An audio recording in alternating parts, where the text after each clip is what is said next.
Dimanche 19 août 2012, Paris, place Trocadéro. C'est cette célèbre place, lieu le plus visité au monde, que plus de 1000 partisans du président Laurent Gbagbo ont pris d'assaut ce dimanche à l'appel de la représentation FPI France. Brigitte Kuyot, initiatrice de l'événement, a voulu par ce rassemblement dénoncer les derniers actes de vandalisme des militants du RDR, parti d'Alassane Ouattara, qui ont attaqué hier samedi 18 août le nouveau siège du FPI à la Riviera à Toban. Bilan, plusieurs blessés, des véhicules incendiés et des cadres de parti arrêtés, dont le ministre Alphonse Douati, toujours aux mains de la DST à Abidjan Plateau. Comme à leur habitude, ils étaient tous présents, les leaders de la galaxie résistante ivoirienne de France, mais aussi les artistes musiciens, autour et en soutien au Fonds populaire ivoirien, le parti de leur champion, Laurent Gbagbo.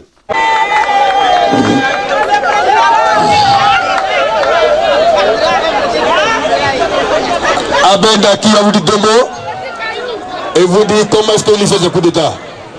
Abendaki, la foule t'écoute. Merci.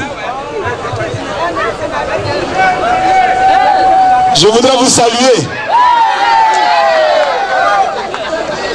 Oui, je voudrais vous saluer. Chers camarades, nous sommes là cet après-midi pour dénoncer l'insécurité en Côte d'Ivoire. Il y a l'insécurité en Côte d'Ivoire. Je me souviens, pendant l'accord de Ouagadougou, l'accord que le président Laurent Gbagbo a initié, parce que c'est le père du asseyons-nous et discutons. Comme Ouattara Draman aujourd'hui ne peut pas s'asseoir avec ses frères pour discuter, il ne peut pas les regarder en face pour parler des problèmes de la Côte d'Ivoire. Le père du asseyons-nous et discutons, lorsque l'accord a été signé, il était dit qu'il fallait réintégrer tous les ex-combattants depuis 2002 qui ont combattu, qui ont déstabilisé la Côte d'Ivoire. Ils étaient au nombre de 32 000 qu'il fallait réintégrer dans l'armée. Mais sur 32 000, il n'y a eu que 9 000 qui ont été intégrés. Donc quand on fait le calcul, comme je ne sais pas trop calculer, quand on fait le calcul, il y a 23 000 qui sont restés dans la nature, avec les armes. Je vous explique ce qui arrive en Côte d'Ivoire. Hein? Parce qu'ils ont tendance à dire que ce sont les pro-Gbagbo qui sont à l'initiative. Ce sont les pro-Gbagbo qui attaquent. Mais Ouattara dévie les problèmes. Il faut qu'ils regardent les problèmes en face et qu'ils en trouvent la solution. 23 000 ex-combattants armés sont restés dans la nature. Et souvenez-vous, en 2010, sinon 2011, après les élections, ceux qui ont fait l'attaque depuis le nord jusqu'à Abidjan, la bataille d'Abidjan, Ouattara a mobilisé 38 000 personnes. À part les 32 qui étaient déjà là, 38 000 ont été mobilisés. Et parmi ces 38 000, vous allez voir les dozos, les chasseurs traditionnels, maliens, sénégalais, burkinabés, et j'en passe. C'est pas de leur faute. Ils ont besoin aussi d'argent. On leur a promis de l'argent pour tuer des Africains. On leur a promis de l'argent pour exterminer les Ivoiriens. C'est pas de leur faute. Et sur les 38 000 qui ont participé à la bataille d'Abidjan, Ouattara Draman a promis de tous les réintégrer dans l'armée régulière. Mais sur 38 000, il n'y a eu que 2000 qui ont été intégrés dans l'armée régulière. Donc il reste combien? 36 000, plus les 23 000, sans compter ses propres miliciens, sans compter les dozos, tous ceux à qui il a distribué les armes. Aujourd'hui, les statistiques montrent qu'il y a plus de 100 000 personnes armées en Côte d'Ivoire et qui se promènent dans la ville. Ils sont 100 000. Le décompte a été fait. 100 000. Alors, lorsqu'on voit ces statistiques et lorsqu'on voit toutes ces personnes à qui on a promis le bonheur et qui finalement se retrouvent avec une arme, mais sans condition, sans position, sans futur lendemain, c'est tout à fait normal qu'on puisse se servir des armes. Je ne peux pas garder une arme chez moi sans que je n'en fasse usage. Et voilà, chers camarades, que dans l'armée de Ouattara, il y a eu plusieurs frustrés. Ils sont tous frustrés. Et donc, chacun réclame sa part du gâteau. Aha. Chacun réclame sa part du gâteau. Et comme ils sont armés, ils essaient de déstabiliser ceux qui sont privilégiés par rapport à eux. Donc, nous les pro-Gbagbo, comme ils le disent, nous sommes en dehors de ça. Dites, nous sommes en dehors de ça. Nous sommes en dehors de ça. Qu'ils s'entretuent, qu'ils se déstabilisent. Nous, tout ce que nous voulons, nous disons que Dramane Ouattara a usurpé le pouvoir de Laurent Gbagbo et qu'il doit partir de ce pouvoir. Alors si ce sont les militaires qui veulent le faire partir, nous ce qu'on sait, Dramane doit partir.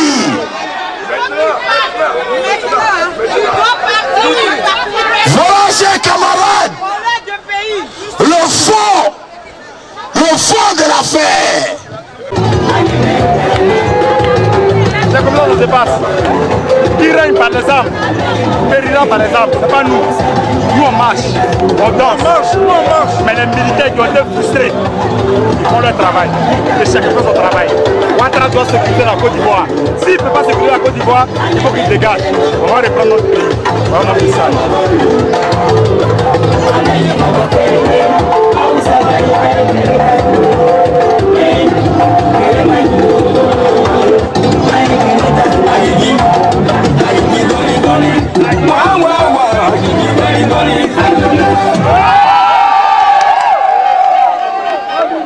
Osaï Kabila Père a fait appel à tous les voyous de la région des Grands Lacs pour dégager Mobutu. Ils ont chassé Mobutu. Après avoir chassé Mobutu, Kabila a trouvé que certains parmi eux étaient des gens bizarres. Il a trouvé que d'autres venaient d'ailleurs, ainsi de suite, et ça finit pareil. Il a pris une balle dans la tête en plein palais. Et chez nous en Côte d'Ivoire, on a un chef de guerre, M. Dramane Alassane Ouattara. Lui-même, aujourd'hui, quand il est assis dans sa maison, il regrette Gbagbo Laurent parce qu'il comprend que Gbagbo Laurent était malin en ayant fait les accords de Ouaga. Les accords de Ouaga avaient prévu la sécurité pour la Côte d'Ivoire. Nous, l'État ivoirien, on ne connaît pas les FRC. L'État ivoirien connaît les forces nouvelles. Les FRC sont une création dans un hôtel. Et on prend des FRC, on les emmène à la bataille. Et après, on veut faire endosser cette bataille sur le dos de l'État. Ce n'est pas possible. Les accords de Ouaga avaient dit, il y a 5000 voyous des forces nouvelles qui doivent rejoindre l'armée nouvelle. Sur les 32 000 combattants, comme disait mon ami Abel, le dispatching était clair. 5000 combattants vont rejoindre l'armée nouvelle, c'est-à-dire la police, ainsi de suite. Les 27 000 autres combattants qui restaient, une partie devait rejoindre le service civique qui a été mis en place par le président, qui devait concerner 40 000 personnes, dont les 2 tiers provenaient des zones CNO, et le reste devait rejoindre la vie civile à travers des projets d'insertion qui seront financés par les institutions et l'État. Voici le schéma de la paix en Côte d'Ivoire. qu'est-ce qu'on assiste? Pour déloger Gbagbo Laurent, M. Ouattara a intégré 5000 combattants burkinabés et 4000 combattants nigérians. Ça fait 9000 voyous qui ont intégré les forces de défense et de sécurité de Côte d'Ivoire à la place des forces nouvelles, version Soro-Guillaume. Donc eux, ils ont été mis à l'écart. Ouattara a préféré intégrer dans l'armée des Burkinabés et des Nigériens. Tout le reste qui composait le lot des forces nouvelles s'est retrouvé à la maison. Et on s'est comporté comme Kabila. On a dit ce sont des faux FRC, ce sont des faux ceci, ce sont des faux cela, pendant qu'on leur avait proposé des choses. Résultat, chacun veut la part du gâteau. Et qu'est-ce qui se passe, comme il y a quelqu'un qui disait tout à l'heure, que nous sommes le seul pays où l'opposition et le pouvoir sont en exil. Actuellement, tout le monde est ici. Nous aussi, on est en exil. Eux-mêmes, ils sont en exil étant au pouvoir. Abidjan est là-bas, il n'y a personne. Draman Ouattara a confié la Côte d'Ivoire au chef de guerre. Chérif Ousmane, Diagao, Loseni et Zakaria. Avant de quitter Abidjan, il les a nommés. Il a donné à chacun un poste et il a élevé leur grade. Ça veut dire que sa sécurité à lui est remise dans la main des rebelles. Regardez les résultats. Ouattara lui-même est dehors. Il confie la sécurité d'un pays à des rebelles. Et voici le résultat. Hier, ils sont partis agresser. Aujourd'hui, ils agressent. Peut-être dans la nuit, ils agresseront. C'est devenu la chasse à l'homme. Monsieur Draman Ouattara vit ses dernières heures de chef de guerre en Côte d'Ivoire.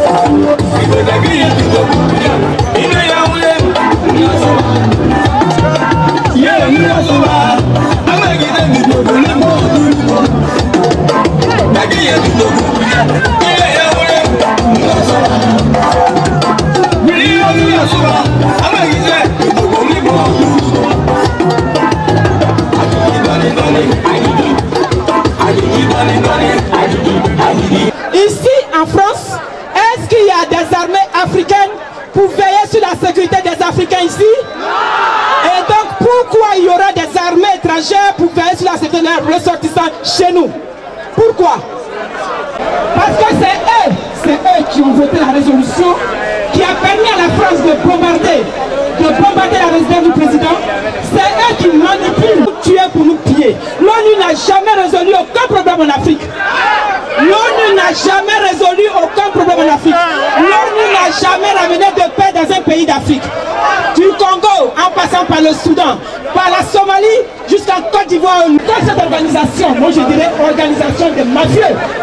Oui, c'est de la mafia organisée qu'à l'ONU. L'ONU est une mafia organisée.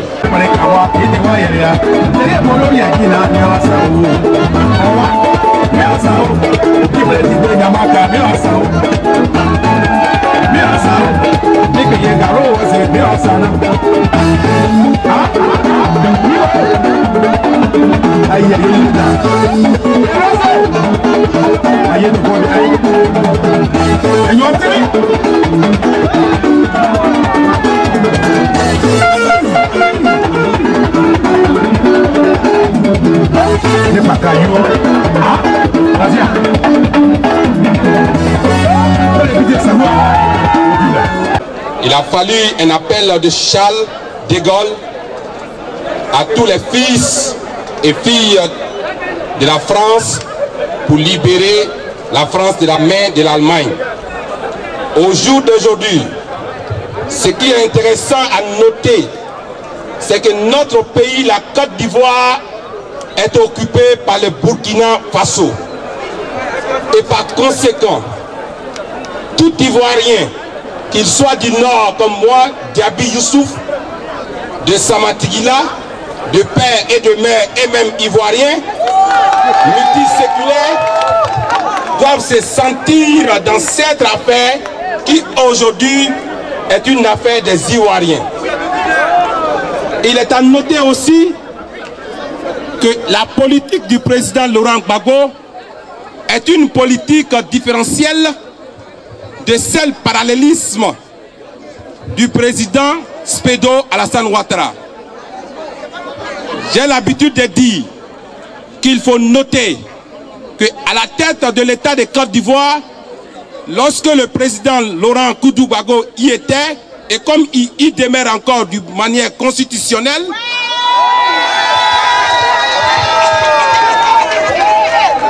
il a fait de la Côte d'Ivoire un pays homogène au point de vue de l'ethnocentrisme. Le président de la République de Côte d'Ivoire, qui est un BT qui s'appelle Laurent Gbagbo, avait son chef de cabinet, son directeur de cabinet, Nzi-Paul David, qui lui est baoulé. Son directeur adjoint, qui était Srata Otro Touré Zirignon, qui elle est du nord de mon village. Et son secrétaire général adjoint à la présidence, Koulibaly Sanglofer. Lorsque vous prenez les grands commandements de l'État de Côte d'Ivoire, vous avez un ébrier du nom de Mangou qui n'est pas pété. La gendarmerie, vous avez une autre personne qui vient de Tabou. La police, vous avez Mbabio qui vient de Bondougou. Vous avez tout cela. C'est ce qu'on appelle un homme qui a une vision pour son État. C'est pour cela que son directeur de campagne s'appelait Malik Koulibaly. Pourtant, il pouvait prendre comme directeur de campagne Charles Blé Goudé. Il pouvait prendre comme directeur de campagne Bonou Bambré, père à son âme. Mais Laurent Gbagbo est un homme de vision. Et c'est cette vision que je voudrais partager avec vous ce soir. Je ne suis pas avec Laurent Gbagbo parce que Laurent Gbagbo est un pété, mais je suis avec Laurent Gbagbo en tant que nordiste parce que Laurent Gbagbo a une vision pour l'État de Côte d'Ivoire qui est une vision démocratique.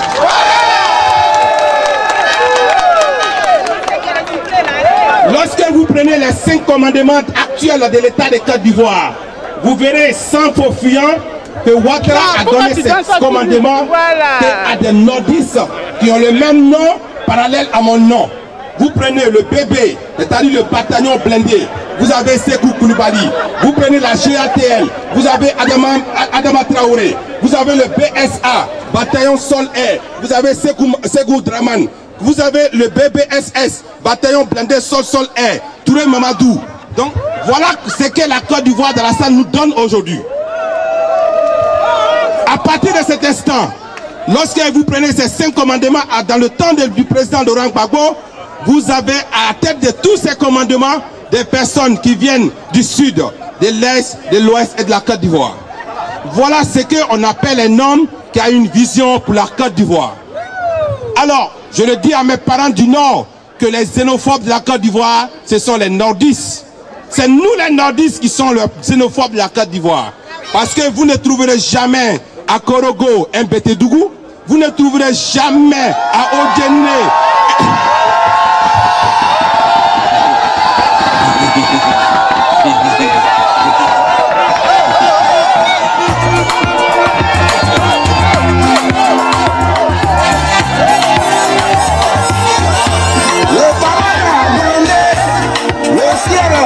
Ils ont souhaité la pluie n'est pas tombée.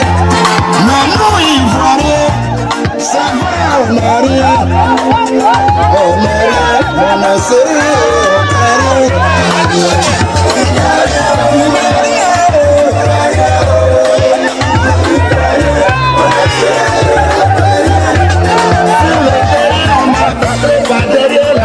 toujours sifflé contre moi, ne savais pas pourquoi, mais j'ai joué. Et c'est l'occasion aussi de dire aux Européens, aux Français en particulier, qui sont les FRC. Voilà, les FRC, qui sont les FRC? C'est des gens qui n'ont aucune formation militaire. Et avec l'aide de la France et de la communauté internationale, ont remplacé l'armée ivoirienne. Voilà, c'est des gens qui ont torturé en Côte d'Ivoire et qui continuent de torturer. C'est des gens qui ont éventré des femmes enceintes en Côte d'Ivoire et qui continuent d'éventrer. C'est des gens qui ont violé des femmes. C'est des gens qui ont des passés d'assassins. Voilà ce que sont ces hommes-là. Donc est-ce que si ces gens-là sont appelés à rejoindre le ciel, on va pleurer pour ça? Voilà.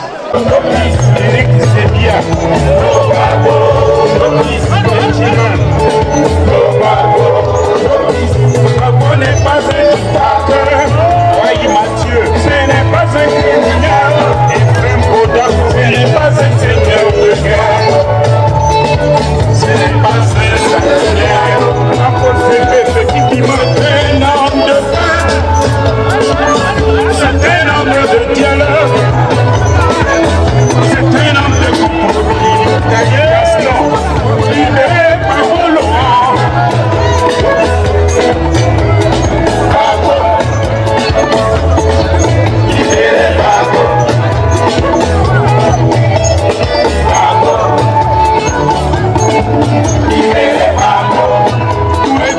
Il a gagné les élections. Il a gagné les élections. Il a gagné les élections. Côte d'Ivoire. Dites-nous qui a gagné les élections.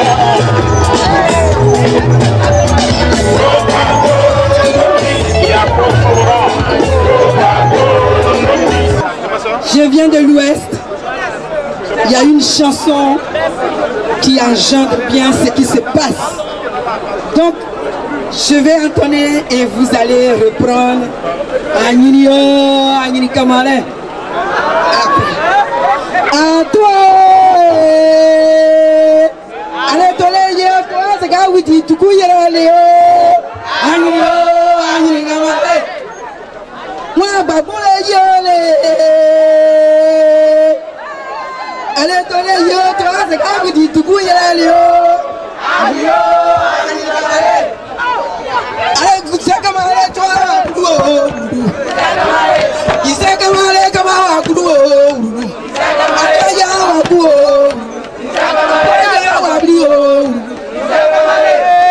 salut, messieurs.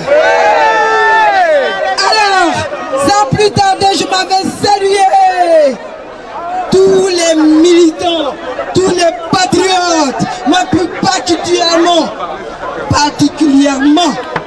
les combattantes, toutes ces combattantes ici réunies. On n'aura pas assez de pouvoir le signifier. Oui, on dit la femme elle est l'élément réel, elle est l'élément reconductrice de la vie. C'est la femme qui fait le monde. Sans la femme, il n'y a pas de continuité. Et nous les femmes, c'est nous qui allons libérer la Côte d'Ivoire. Est-ce que c'est faux? Est-ce que c'est faux?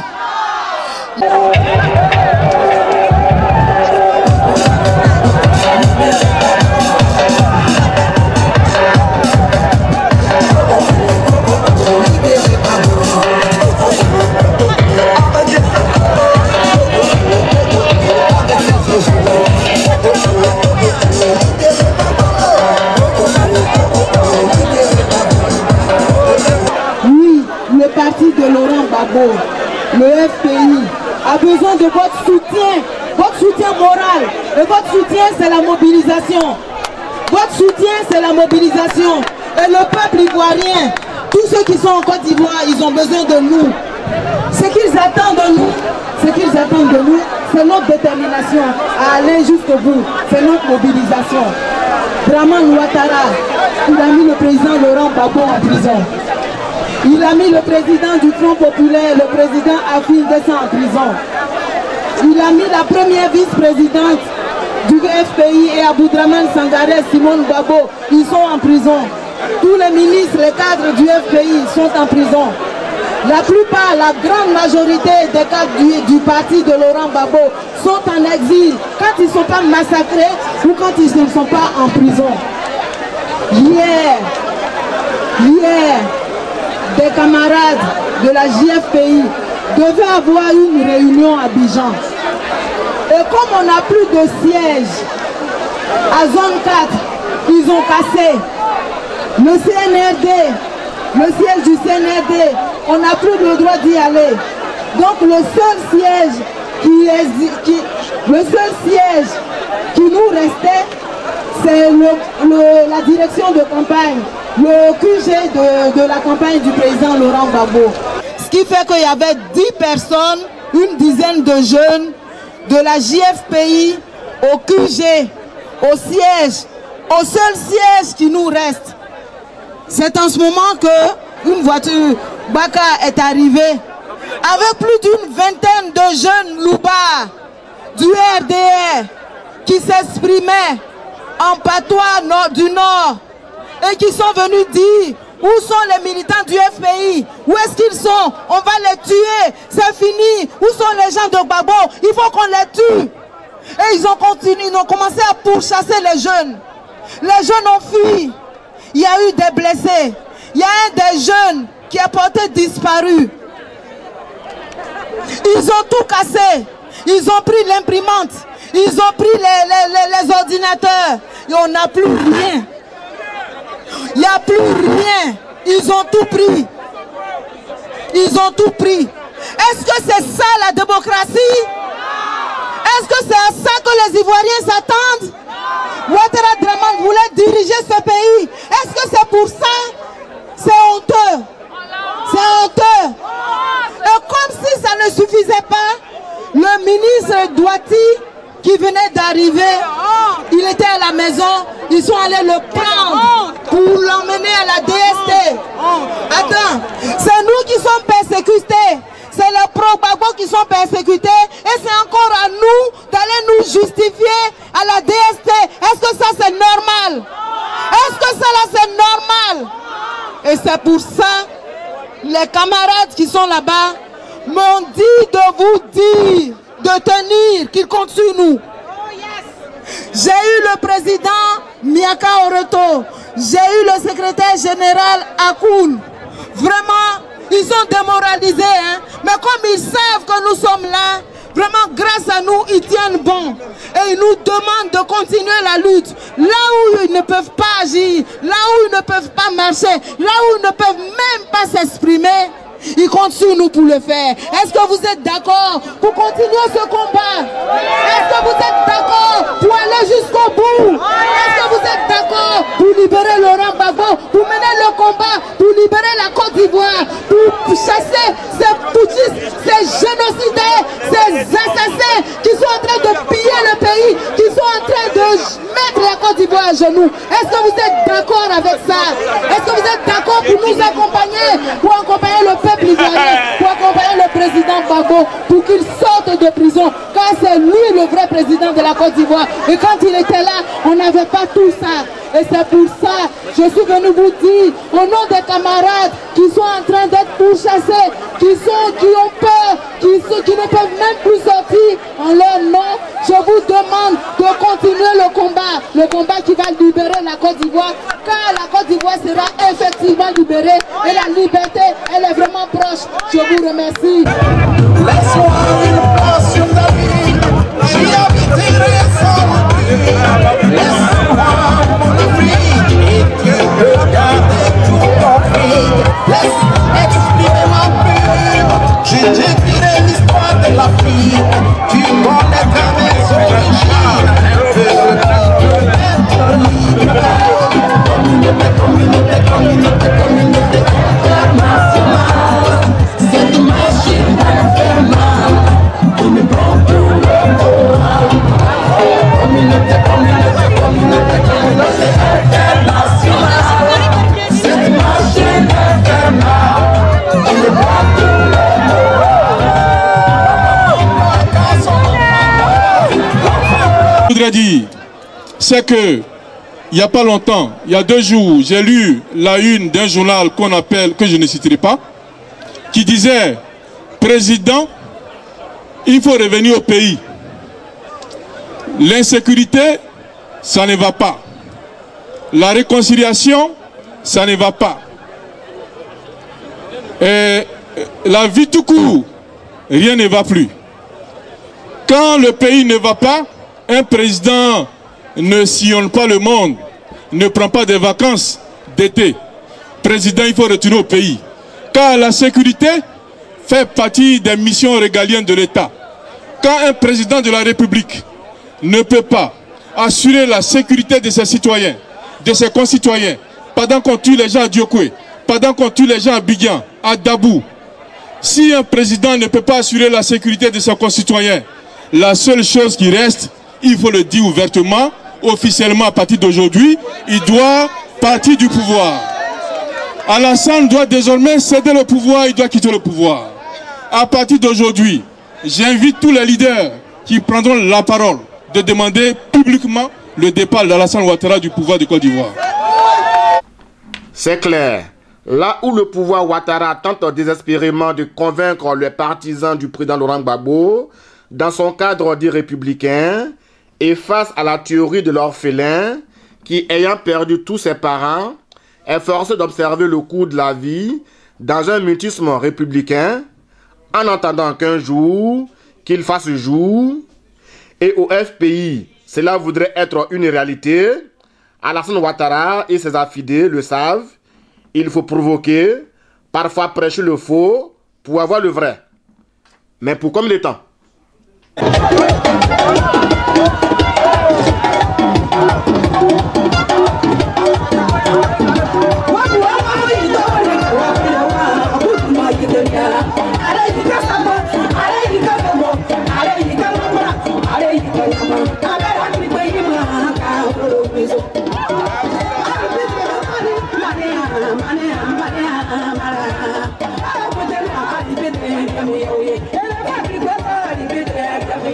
Simona